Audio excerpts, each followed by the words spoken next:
If you search for Nikola Tesla on Google, you'll currently find approximately 87 million results. When you look at the images, you'll notice that there are very few photographs, and those are edited versions. Most of the pictures depict him in a thoughtful state. Even the image of him looking at the quadrant is contemplative. Tesla was exceedingly intelligent and obsessive. However, his curse was the relentless flow of thoughts he couldn't control. He was America's greatest inventor, the one who brought us electric motors, safer and more efficient electricity through alternating current, fluorescent lamps, X-rays, radio waves under controlled conditions, and hundreds of other technologies. He envisioned them incredibly in his mind. Today, we're in the age of technology. Controlling electricity with radio signals is outdated now. And believe me, reaching this point wasn't easy at all. He dedicated his life to the advancement of humanity. Despite being deceived and betrayed numerous times, he never gave up on changing the world and was found dead in a mysterious manner in a hotel room. He was the unsung hero of modern history, Nikola Tesla. In this video series, we will explore Nikola Tesla's incredible inventions. We will question the authenticity of this famous image and whether Tesla actually invented a device called the death ray. Then we will delve into theories surrounding his death and, of course, his feud with Thomas Edison. He was born on a stormy night in 1856 in a small village in what is now Croatia, in Likas, Milan. Nikola Tesla's father was a devout Orthodox priest. His father's strict Orthodox beliefs often overwhelmed him, leading to a withdrawn and cautious childhood. Despite this, he displayed incredible talent in mathematics. His father had sworn that he would become a priest, but Tesla aspired to become an engineer. At the age of 5, he contracted a life-threatening illness, cholera. He underwent treatment for about a year, and his death was expected, but miraculously, young Tesla defeated death. This illness would change his destiny forever.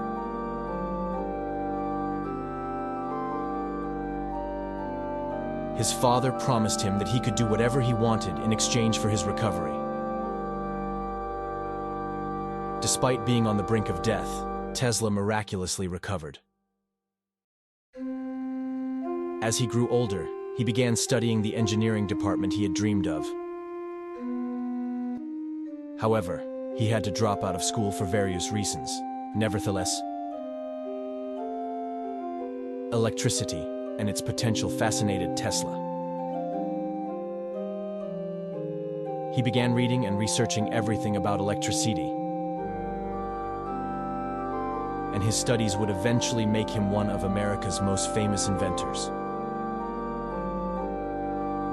In 1884, Nikola Tesla boarded a ship from the Austro-Hungarian Empire, now Croatia, to America. He was now a 28-year-old young man. The reason for coming to America was Thomas Edison, who converted electricity into a light source. He was deeply impressed by what Edison had accomplished. Despite the great leap in industrialization, humanity still relied on gas lamps and candles.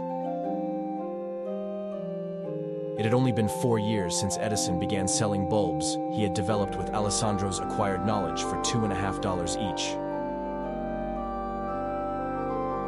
Although he sold bulbs, he lacked a system to deliver electricity to the masses.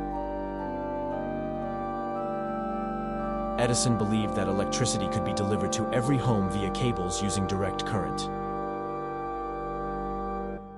This required setting up an electric power plant on both sides of the street and transmitting power to homes in this way. However, This system was not only expensive but also unreliable because the direct current generators were sensitive, and even the slightest issue could cause electrical failure. Nevertheless, they started implementing this, albeit gradually, from certain points a few years later. At the same time, George Westinghouse's company, enriched by the air brakes he developed for trains, aimed to spread electricity to more distant places using primitive but alternative current instead of direct current, and to surpass Edison. Nikola Tesla came to Edison's side at just this moment. Tesla wrote a letter to Edison, presented his ideas, and was accepted by Edison to work. They began working together. A few weeks later, Thomas Edison promised Tesla $50,000 to repair the faulty generators and make them more efficient.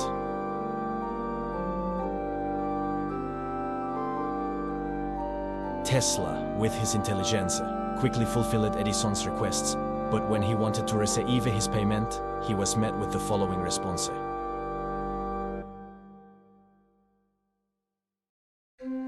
So you want to reconsider production?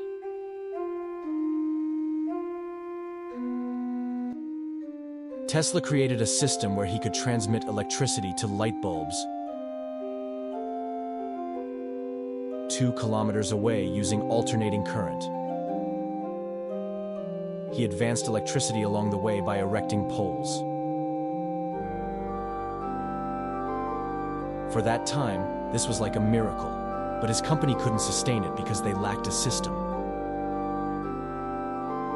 They needed a motor to work with alternating current.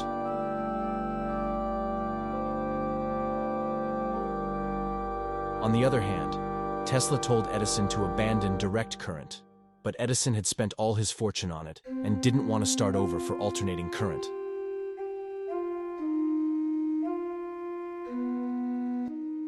Tesla realized he couldn't persuade him and couldn't bear it anymore, so he left the company. So which one was better, direct current or alternating current? Direct current, which is only driven forward at a certain voltage over a single line, cannot extend beyond 2 kilometers. It would require burying a lot of cables and installing a generator on both sides of each street just to light up a small town. However, the system with direct current is much less deadly for people.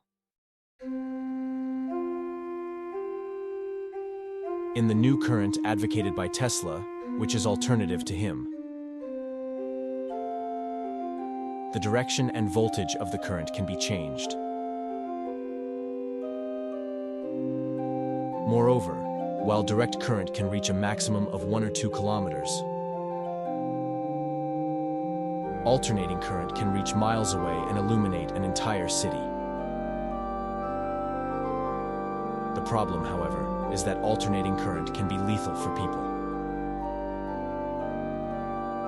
Thus, the current wars of the 19th century began. After parting ways, Tesla founded his own company called Tesla Electric and Manufacturing in 1886 and obtained patents for his initial inventions. Investors were eager to see Tesla's inventions. Tesla shared some of the patents for transformers and motors that produce alternating current with the investors.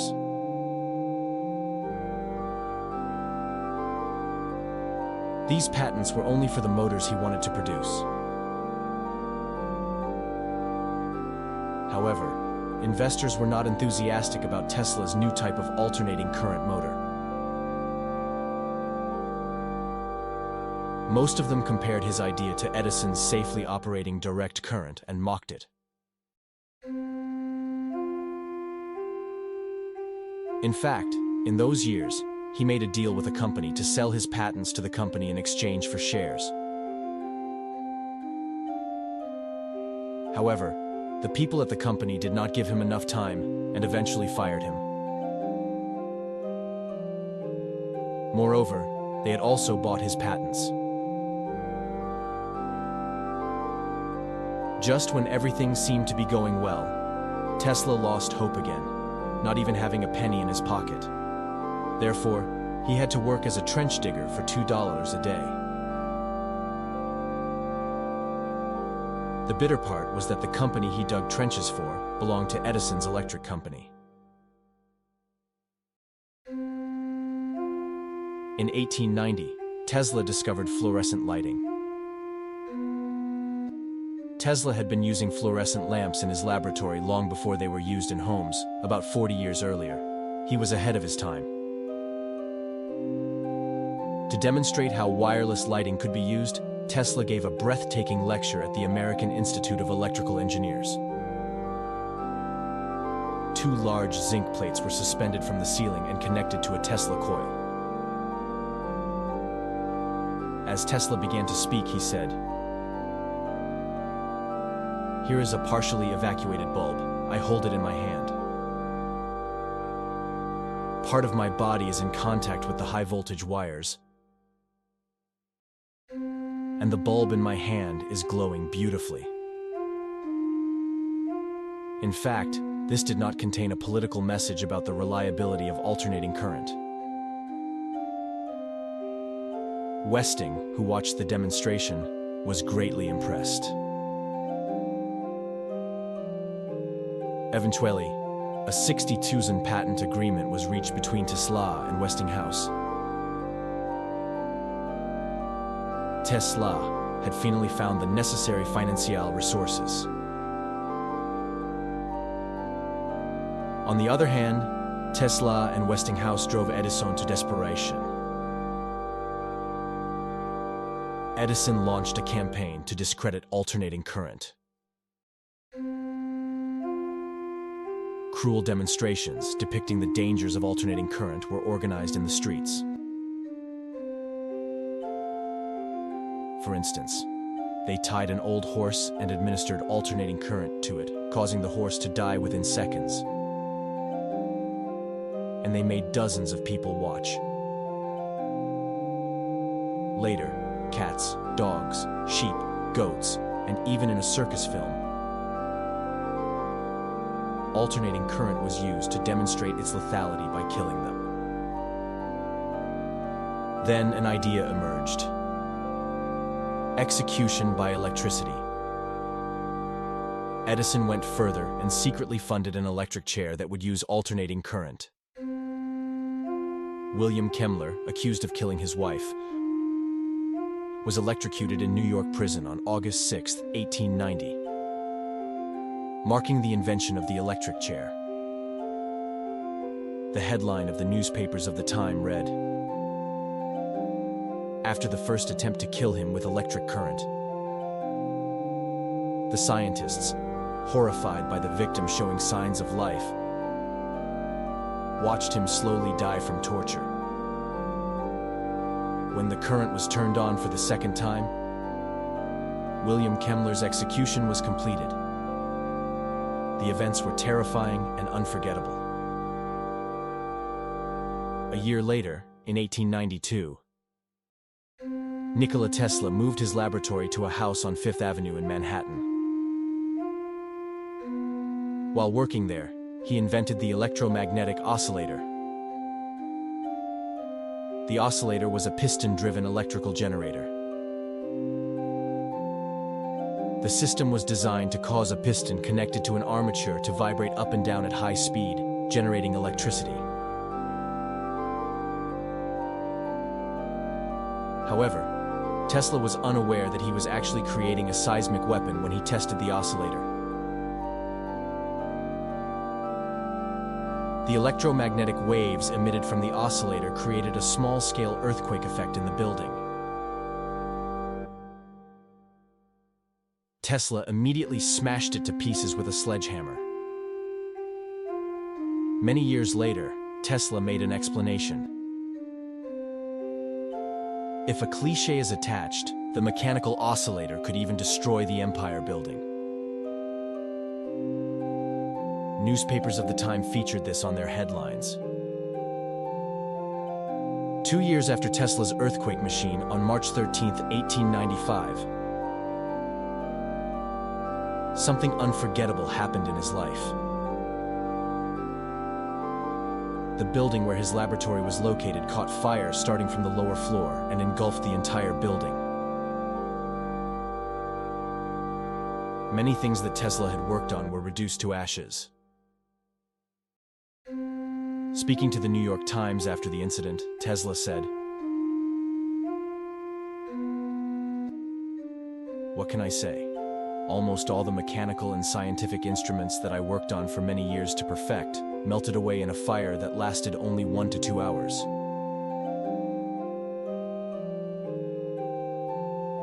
I wish only my fortune had been lost, but no, everything was gone. However, I felt that I needed to start again for the sake of humanity's future." It is said that tears were in my eyes as I spoke. After the fire, Tesla shut himself in at home and did not go out for days. This fire was most likely a conspiracy against him because Nikola Tesla had very valuable inventions for the world. Today, our topic was Nikola Tesla. Until we meet again in the next video, don't forget to subscribe and like.